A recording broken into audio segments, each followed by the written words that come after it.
একবার টেস্ট করেছি, আমি একটা বিয়ে বাড়িতে গেছিলাম, তো সেখান থেকে টেস্ট করেছি আমি। আর তারপর আমার জায়গু কয়েকবার আমরা আপনাদেরকে হোম ডেলিভারি টেস্ট করা হয়েছে।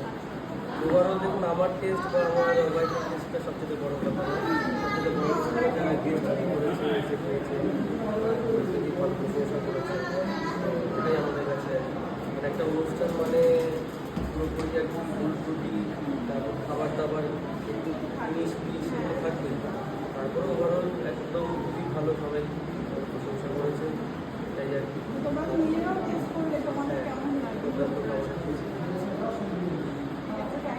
আর আমাদের পেজটা যদি দেখো তুমি তো আবার এই ভিডিওগুলো আবার ছাড়া হবে, তো ওখানেও তোমরা একটা রিটেন রিভিউ অবশ্যই থ্যাংক ইউ সো মাচ আমাদের বিশ্বাস ভরসা করে কাজটা দেওয়ার জন্য। না তো প্রথম দিকে খুব টেন্স